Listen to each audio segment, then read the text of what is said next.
So yesterday we had a kind of a nice introduction day, and we start by trying to define what a nonviolent conflict is.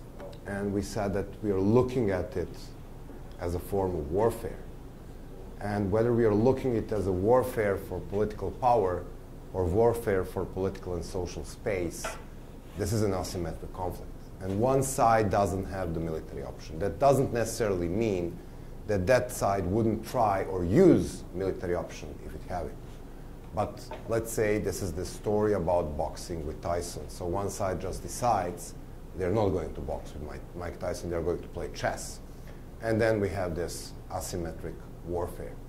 And then we walked through the history a little bit and looked at the consequences of a variety of military conflicts and unarmed conflicts. And we noted that there are dramatic consequences of certain nonviolent conflicts in history, whether this is the beginning of the end of the colonialism as we know it, coming from Gandhian struggle, or the beginning of the collapse of the Soviet Union, coming from the struggle of Lech Walesa, but in both cases, these consequences are pretty big. And then we talked a little bit about how do we understand and structure this story of nonviolent struggle. And we mentioned the importance of having the vision, or let's say the clear answer to where do we want to be once this struggle is over. And how the strategy is not more about the means to get there. And we mentioned the basic principles of war and Sun Tzu, and said how it is important to understand that this is very much like climbing the stairs. So you need to pick the battle you can win, you win this battle, you proclaim the victory, you get the hell out of there. So we build a little bit of your authority, a little bit of your human resource, a little bit of the material resource, and then you are ready for the next, a little bit bigger step. And then we try to define the political power. And aside of the complicated scientific definitions, we define that power in the society comes from the people. And we were looking at the two different models. One is pyramidal model, where power is coming from the top to the bottom, and you learn how to easily dismantle a professor from the class by small acts of disobedience. But to win in such a conflict, you need numbers. And these numbers are very important. So the real trick in making a nonviolent movement is how to make people join. And we discussed a little bit why people join the groups and how it is very important for the people to feel that they're the part of the group. And this is the place where we define the thing we call political movement. So this is not a bunch of the people protesting against this or standing for that. We have a set of values, we have the elements of the group identity. And then we define a different set of values, define the different elements of group identity. We're also talking about the role of the leadership and how one of the most common misconceptions is related to the fact that there are several nonviolent struggles which had a charismatic leader. So immediately people think all you need for a successful movement is that big guy standing on the top giving a nice speech about how he has a dream. But then we were looking at other struggles and say, okay, but we had the cases where you had the more symbolic leaders, or you have cases where the elements of the group identities were more like singing and colors and stuff like that. And then we were looking at the several different movements, and you've done a very, very nice analysis of different things, like the Polish one, the South African one, the Tibetan one. So we were going through all of these introductions. We ended up defining the political power coming from 6 different sources. We mentioned authority, human resources, skills and knowledge, material resources, and sanctions. We also mentioned how it is an intangible factor which you need to understand in order to operate in a certain society. And we can't really define it because it's intangible, but it's a set of the rules and traditions and religions and the way the people behave in a certain society. So we will talk more about every single specific society, but we need to understand that while there are some rules which are applicable to any single struggle, there are several things which are unique for every struggle. So you can't really copy-paste nonviolent revolution. This is not possible. However, you can copy-paste violent revolution, and this is where we define how important it is that the one is different from another when it comes to numbers. At the end, Slobo was telling you the story about the building of the government standing on the pillars, which is going to be the most of today's day. We will try to define these pillars and analyze these pillars and try to understand how these pillars function. He also introduced you to this concept of the push versus pull. And this is probably the biggest difference between armed conflict and the nonviolent struggle. In the armed conflict, you go to destroy your enemy's infrastructure, his manpower, his capability to wage war. You go after the things like, bridges, roads, military buildings, barracks, airports. You go and destroy these things. In nonviolent struggle, you pull people out. And if we were the group of the activists from Syria, in a hotel in Antalya, Turkey, for example, what would basically happen is that I would borrow a mattress from my room. And I will show you the practical exercise how the nonviolent struggle function. And you would pull up this big thing in front of your head, and then I would try by pushing. So I'll go around you, it's like there will be 10 of you, holding this thing. And when I push you, the only thing which would happen, you'll go deeper under the structure. And then the structure will become even more stable. But if I try to giggle you, it is very likely that you will start running throughout from this structure. And of course, I will start with easier pillars, small girls first. So this is how you target the students, youth, all of these pillars which are normally more variable. Among that, you will try to target these pillars. But guess what? Even if you guys leave the structure is still standing. Until you take out one of these two big guys, where they are military, police. So you look at the crucial pillars, and you target them, and you try to pull them out of this structure, and eventually the building falls. This phenomenon we call sympathetic detonation. There is a certain pillar, when this pillar collapses, the whole structure collapses. And when you look at it in the Serbian struggle, you had a dictator who was really trying to create the military out of the police. Serbian police was well equipped, well paid. They even had the general ranks and the structure as the military because he could easily control the police. They were in charge for breaking all the demonstrations, surveilling on the opposition. They had helicopters and stuff like that. They were in charge for war crimes in places like Kosovo. The military was conscription military. So the guy knew that because you had these boys from 18 to 21 in the military, he could never be sure where they will turn their rifles. So the military was somehow assided throughout the struggle. And today when we talk about the power graph and how the different pillars were supporting government in different time frame, you will see that the military was more or less neutral throughout the Serbian conflict. Very unlike police, which was strictly affiliated with the regime. So the day the police refused the command to shoot into demonstrators, October 5th, 2000, the regime collapsed.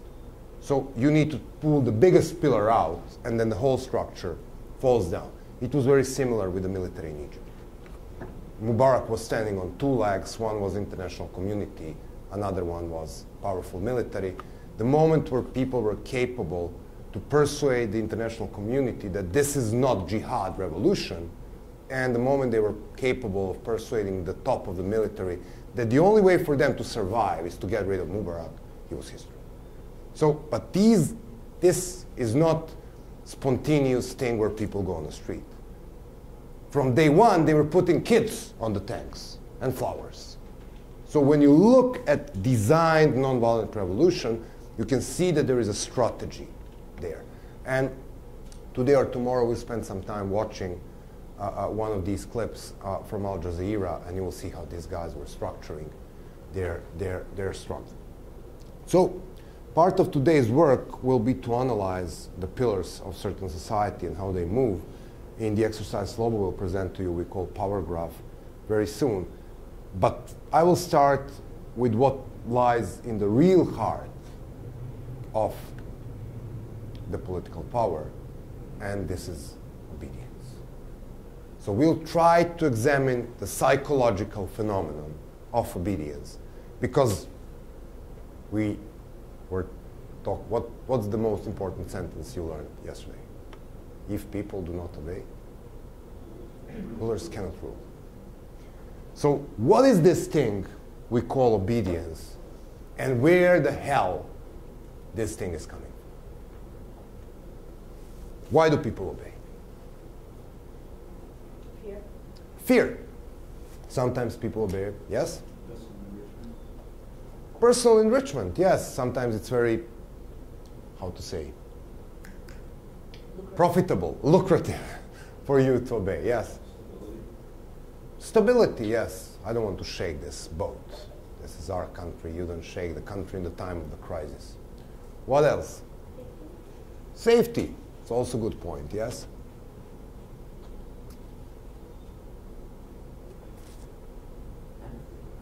Apathy. We can't do it. I can't change anything. Everything will stay the same forever. I'm just a little somebody.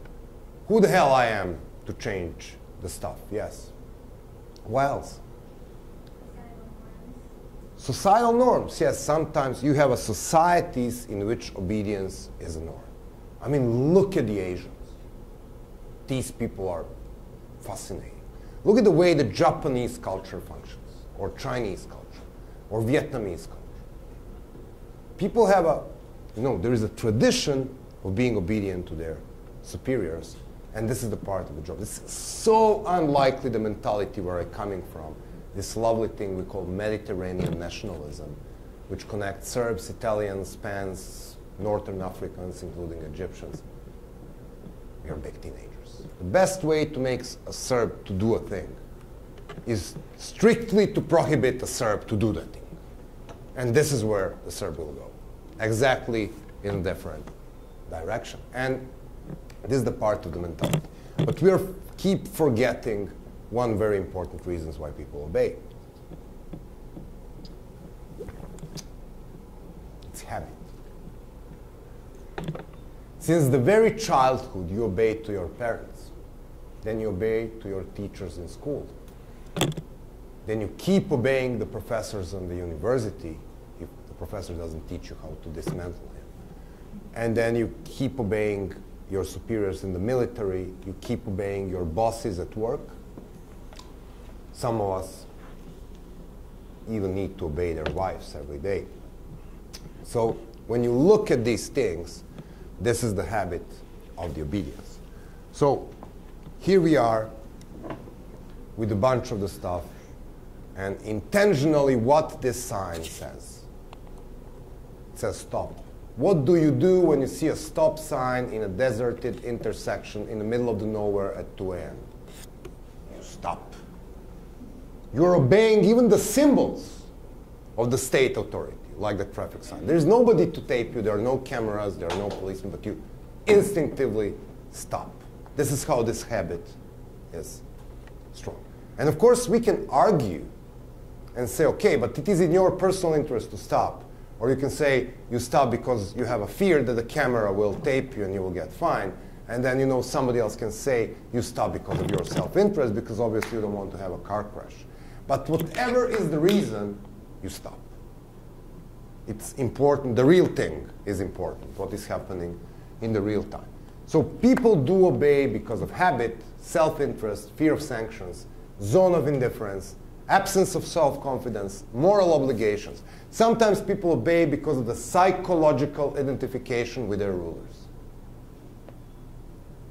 Chavez, what a master of deception. Even his supporters are called Chavistas. This is the new model of Latin American socialism. You don't even look at the fact that people live poorly, they have a bad public service, and their infrastructure is like shit with all of this oil, because people identify with their leader. He's the protector of the poor, whatever. So the state propaganda, look at the Mugabe. He was the guy pushing the Zimbabwe through the tough times of the anti-colonial struggle, which is why he's the father of the nation. So we love the father of the nation. In North Korea, we love even the father of the nation, and we pay honors to the father of the father of the father of the nation. And they are the chosen one. People psychologically identify with their rulers. When Serbian strongman Tito, 1980, I was devastated. I was 7. I was devastated. I couldn't stop crying. I really loved the guy. Propaganda, decent life, whatever is the reason, but I was psychologically identified with this guy. And by the way, I was right, because country fell apart 10 years after, but that's yet another story. So superhuman factors. Helplessness. Majority doing it. How do they say? Go with the flow. It's like, everybody else is doing it, so why would I shake this boat? So the real trick in nonviolent struggle is to understand these patterns and break them down. Every single one of them. Like Slobo says yesterday, look at the business community.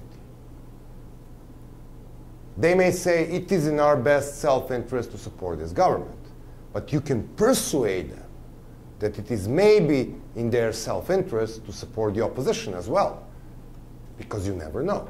So these guys are always playing a roulette, putting some coins on black, putting some coins on red.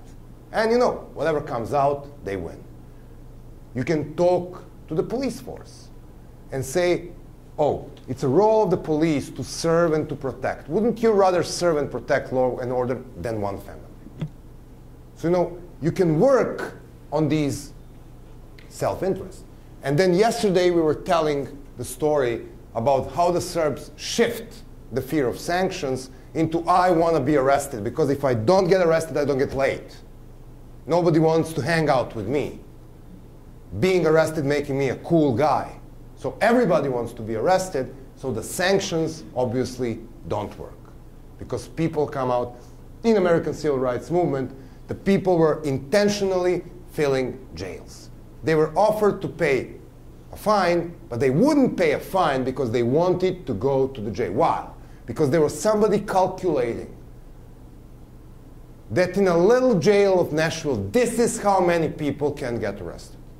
And once we exceed the capacity of the jail, the sanctions will become absolutely senseless. So you can work to break these things one by one. You can irritate people to come from the zone of indifference. You can build people's self-confidence.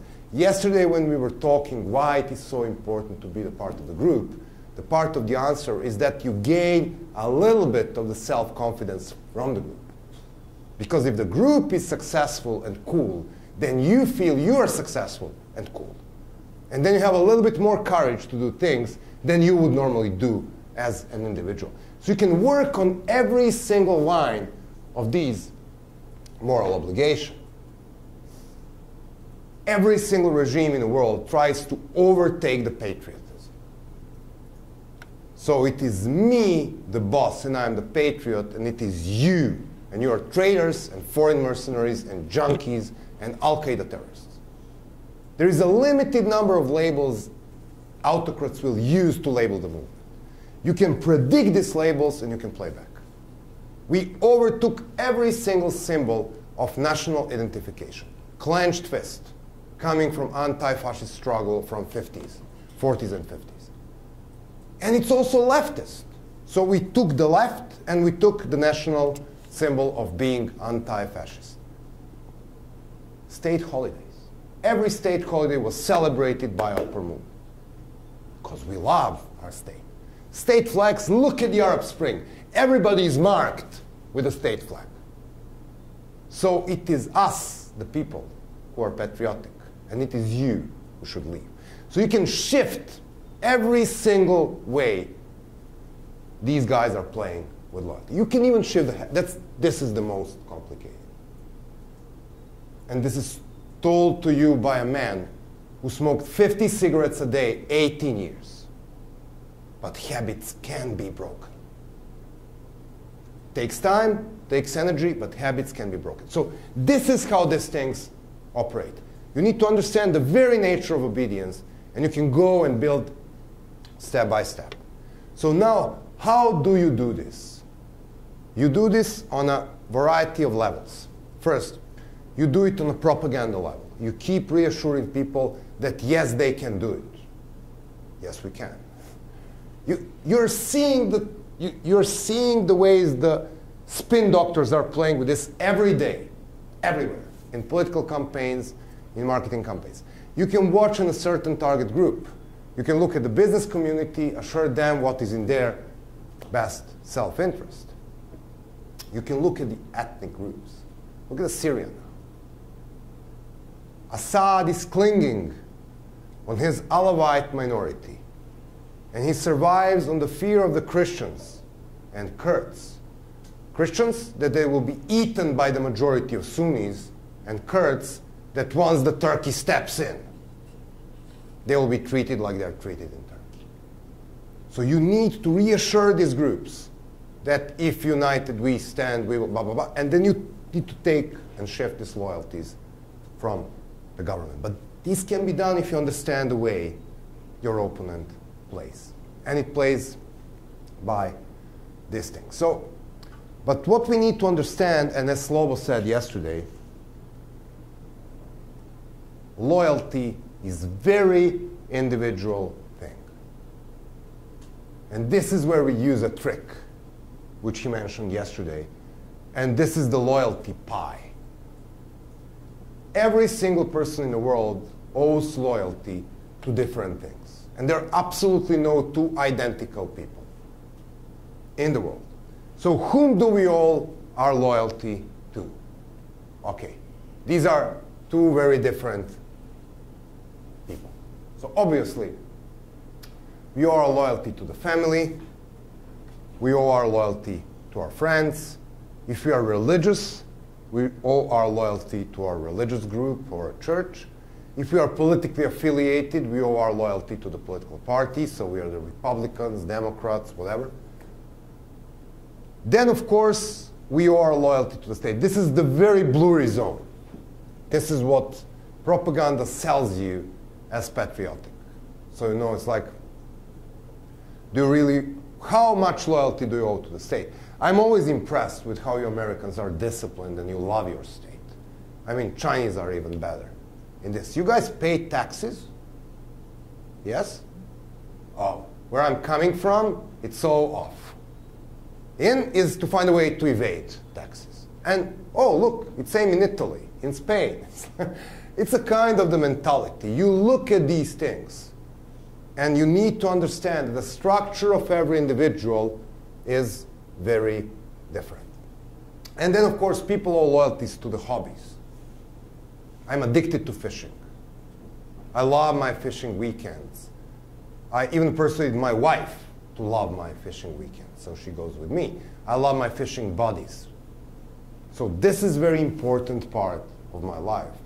And I owe my loyalty to these kind of things. So what you basically do, and what state basically tries to do, they try to eat every single piece of your loyalty pie. They try to cut your pie, they try to eat your pie. Slobo was giving you the example. The state will try to infiltrate your friends and allege them to the groups. The state will try to get inside the churches, so you make sure that what these preachers and mullahs, you know, like in Iran, what they're telling you is that you owe your allegiance to the state. Of course, in authoritarian regimes, you have only one political party, and everybody belongs to that one political party. The same works with your families. The state will even organize pseudo-labor unions and pseudo-unions of the, you know, in Tito's Yugoslavia, there was only one national fishing organization. There is only one state-sponsored sports organization. There were a variety of the sports club, but every single one was infiltrated and controlled by the state. So the state takes care that it infiltrates every single piece of your family. Now what if we shift the loyalties? And we are running this powerful nonviolent movement, and this is this guy here who is very loyal to the state. And he keeps loyal to this bad government whatsoever. But he wakes up, and he goes to work. And then on a coffee and cigarette break, nobody wants to smoke and drink coffee with this guy because he's affiliated with the government. He's a stupid idiot. People despise him. They don't want to hang out with him. After work, everybody else goes to beer. Nobody wants to have beer with this man. So his friends don't like him. His expanded family don't like him. He goes to the church, but instead of listening to the sermon, to the state, he listens to the priest who calls up for more freedom, like in the cases of South Africa, like in the cases of Poland, Philippines, recently Arab Spring. So even in the church, he keeps getting the message that he's wrong. At the end of the day, nobody wants to go on a sports match or fishing with him. The total defeat is when he gets home. And he gets the ultimate sanctions. No lunch and cold bed from his wife. And then his kids come back from the school and said that they have been humiliated by their friends because their father is stupidly supporting this bad government. You understand? This is how you work.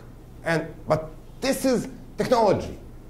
And authoritarians know this. And I mean, it has been analyzed many, many times.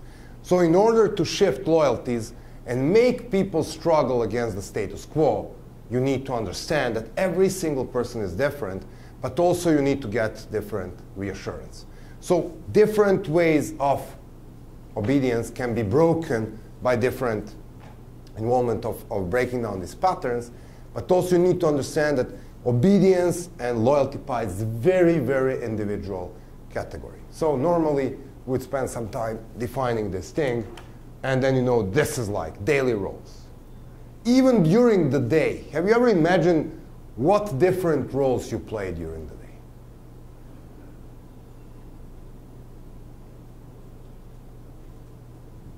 Okay, when I'm in New York and teaching on NYU, I'm kind of teacher.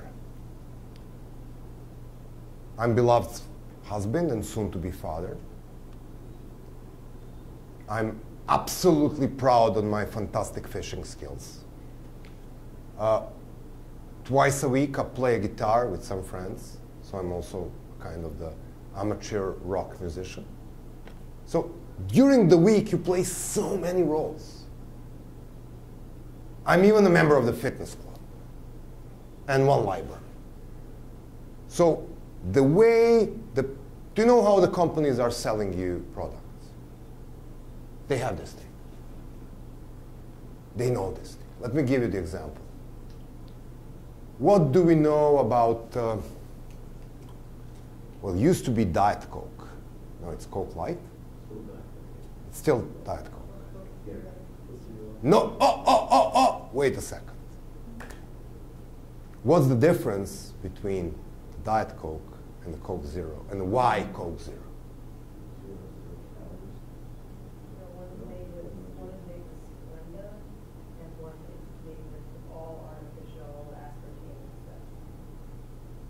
But you're the only person in the world who knows it.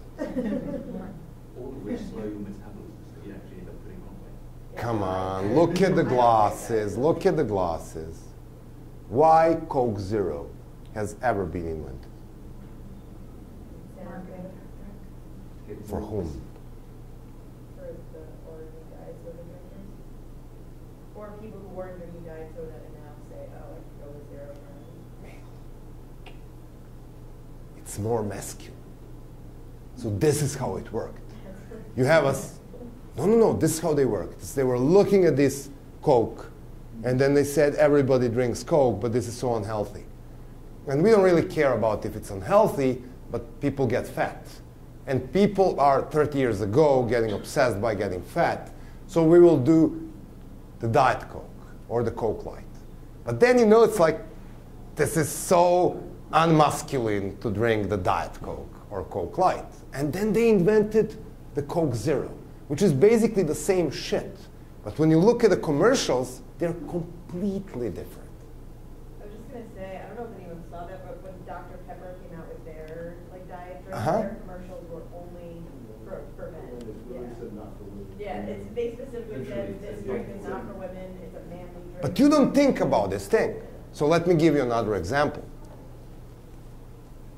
Where is my beloved juice? Where is my beloved juice? Okay. There is this company from California. Are we good with the sound? Yes. There is this company from California producing orange juices. And they want to increase their sales. And they put more money into outdoor advertisement, into TV commercials. Ooh, it's a good one. And they can't make the sales. So they call the spin doctor, this $2,000 an hour genius, to try to help them. And the reason why this guy costs so much is because he asks the right questions. So what they do is that they are looking at their spending budget. They're spending so much money on advertising, and there is no increase in salaries. Basically what they do, they're advertising orange juice together with our soft drinks, Coke, whatever, sodas, blah, blah, blah, blah. Basically, in the breaks of the Super Bowl, and you know where they put these commercials. Movies, blah, blah, blah, blah. So this very clever and expensive guy brings a focus group of the potential consumers and asks them only one question. What is your first affiliation when I say orange juice? And then people give all types of different answers. He counts the answers. The most common answer is the one he's looking at. And the most common answer is that your first association with the orange juice is that gives you freshness and the energy for the day. Which leads us to the conclusion that the most common time that I would buy an orange juice is at the beginning of the day. So they move commercial for this orange juice from the commercials with soft drinks into the commercials with milk, yogurt, and cereals. They increase sale 15%. Why?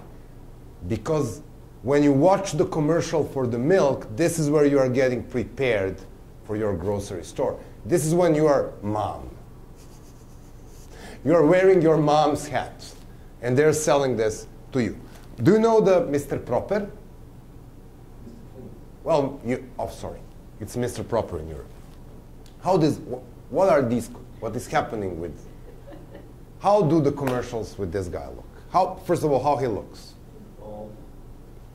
Masculine, cool, yes. There is always one scenario with these commercials, yes? How it looks, come on. I think it's like a girl, a woman struggling or something, and he just pops up and he's like, hey. And she sits on her ass, and the house gets clean. And then he appears like, why? Because who is the decision maker of buying when it comes to the home chemistry? Women. So this is where I'm selling it. So look at this. You want to sell Diet Coke? Where would you put a billboard? In a fancy restaurant? In the gym. Because this is where you are sweating, trying to burn these goddamn extra calories. You understand? But this is because the company knows that this is your hat at that moment. So you're playing so many different roles throughout the day. And they're not going to put it in a church or anywhere near church, because this is not the place you're thinking about the calories. But then on the way to the church, you have 15 different people, Salvation Army, this and that. They're going to give you the leaflets, so you give up a piece of your riches to help the poor.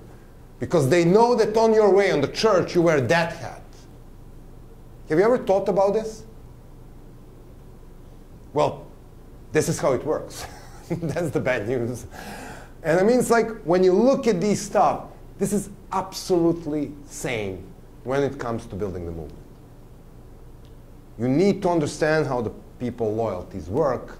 You need to somehow stick with these loyalties. You need to shift these loyalties. And you need to know what to sell and when to sell. We'll speak more about the propaganda and targeted communication, how you define your messages in a nonviolent movement. But before all, you need to understand that there are various reasons why people obey, that every single type of reason can be broken down, and you can shift these loyalties, that every single person has many different pieces of the loyalty pie, and then this even varies throughout the day or the week. And when you look at a person as a very complex thing, you know that you have many loyalties, but these things can be changed. Questions? That was shocking morning, huh? You now understand why Serbs need to be bombed all time, every time. Because we are like the cockroaches. If one of us survives, it's too much. Okay, so now I will call Slobo, and you will tell me the story of your pillars. You listed the pillars yesterday?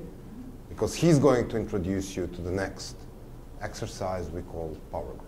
Okay? Let me find Slobo. Yeah! Slobo. Slobi.